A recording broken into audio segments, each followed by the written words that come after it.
अस्सलाम वालेकुम जी। Khawar मानका Islamabad high court में गया था कि 1 महीने का टाइम जो है इद्दत केस के अंदर अपील का डिसाइड करने का वो बड़ा कम है, तो वो जो टाइम है वो बढ़ा दिया जाए।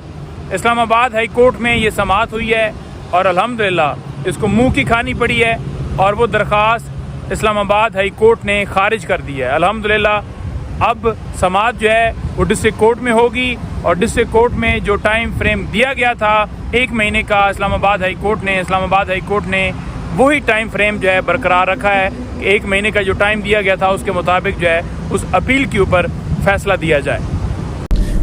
अस्सलाम वालेकुम जी। आज इद्दत केस की समाअत डिस्ट्रिक्ट कोर्ट के अंदर है। जैसा आपको पता है कि हमारे मुखालफ हमेशा भागते हैं, वो चाहते हैं कि खान साहब जो हैं और बीबी साहब रिहा ना हो, इसी वजह से डिले टैक्टिक्स जो है वो की जाती है। और जैसा आपको पता है कि खावर मानका कभी किसी जज के ऊपर आकर अटैक करते हैं, जी हमें आप पर एतमाद नहीं है जी, क्योंकि अच्छा एतमाद की रीज़न तो बताई जाती है ना, कहते हैं जी कि खबरों में अखबारात में ये केस बड़ा चल रहा है तो इसलिए हमें आप पे एतमाद नहीं, ये कोई रीज़न है। उसके बावजूद जज पीछे हट जाते हैं, नया जज आता है। अब नए जज के सामने बहाना बनाया जा रहा है कि वकील साहब जो है वो बिजी हैं, मसरूफ हैं।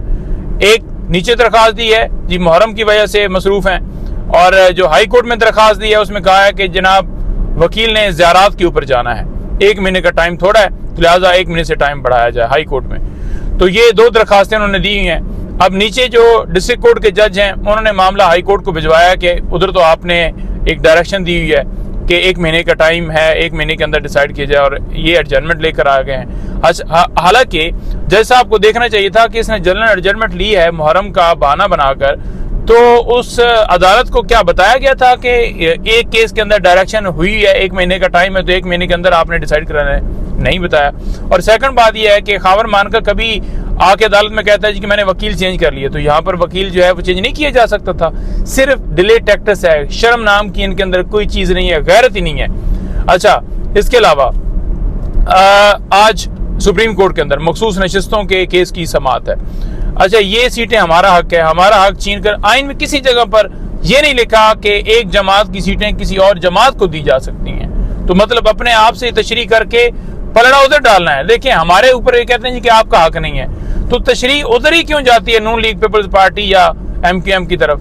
ठीक है, सिर्फ और सिर्फ आपको बताना चाहता हूँ कि मुल्क के अंदर जंगल का कानून है, निशाना सिर्फ और सिर्फ इमरान खान है, उनकी पार्टी है। ये 9 मई ये सारे बहाने हैं, और ये सीटें हमारा हक है। इसमें आइन बड़ा क्लियर है कि जो जमात जितनी सीटें जीती है उस तनासब से उसको सीटें मिलती हैं, नंबर 1। नंबर 2 बात यह है कि सुप्रीम कोर्ट में ये बात तस्लीम कर ली गई है, ज़्यादा मेजोरिटी के साथ जो जजेस हैं वो कह रहे हैं कि जब ये पाकिस्तान तहरीक इंसाफ से बल्ला लिया गया था तो इट्स मीन ये नहीं था मतलब कि वो पार्टी जो है वो उसका वजूद ही खत्म, पार्टी तो मौजूद थी। तो जब पार्टी मौजूद थी तो इलेक्शन कमीशन ने गलत उसकी तशरीह की सुप्रीम कोर्ट के फैसले की, उसके बाद उसने हमें आज़ाद डिक्लेयर कर दिया।